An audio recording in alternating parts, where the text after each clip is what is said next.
خيمة التواصل أخوي حسام ولا يهون الدكتور أن فعلا تجد يعني بيئة جميلة في مصر بالذات يعني لأن خيمة التواصل بنيت أساسا على المحبة وبنيت على رؤية جميلة جدا بحيث أن منتهى الشفافية. ندخل من البوابة الرئيسية ورؤوسنا دائما إن شاء الله الحمد لله مرفوعة وما عندنا يعني أي تحيز ولا أي يعني نضع أنفسنا في خانة معينة أبدا.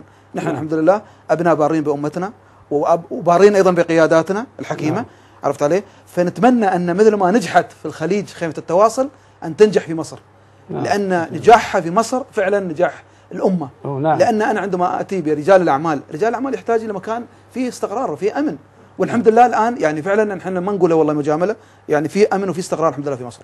لكن مجرد ما يطلع القرار النهائي إن شاء الله نحن يعني خيمة التواصل وخاصة تبنوها أبنائها البارين فيها مثل سعادة المستشار ومثل أخونا الأستاذ محمد وأيضا المستشار والسعودية أصحاب سمو لقاءنا مع سمو أمير منطقة مكة الأمير خالد الفيصل. كيف ترحابوا بينا وجلسنا فترة طويلة واستمع لكم بإسهاب وقال أنا معكم في هذا التواصل. نعم طول العمر دائم أصحاب الفكر الرائع وسمو الأمير لنا نتواجد في جميع أنحاء المملكة. سمو الأمير خالد الفيصل هو منبع الفكر العربي. نعم. وهو أسس أول من أسس المركز الفكر العربي وخاصة في مصر ونفتخر فيه.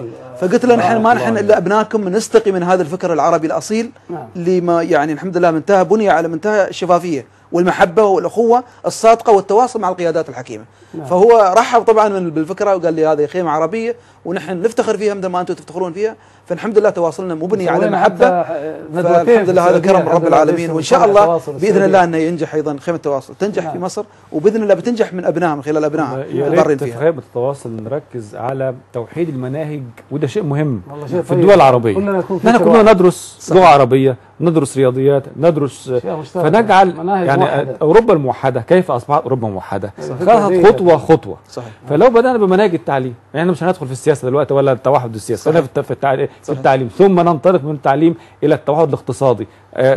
نتبادل اقتصاديا فنقيم سوق عربية زي السوق الأوروبية المشتركة وبعد ذلك نعقد اتفاق بعد التعليمي والاقتصادي ثقافي إعلامي. إذا في مجالات كثيرة جدا جدا تجمع العرب بعد ذلك نجتمع سياسيا. لا بأس بذلك. دكتور نحن تواصلنا دكتور عبد الله معلش اسمح لي الله يحفظك. طبعا بيجيني التوجيهات من اخونا المخرج الطيب الاستاذ احمد جزاه الله خير، بس توجيهاته ما فيها شفافيه مع احترامي له. بيقول لي انتم يعني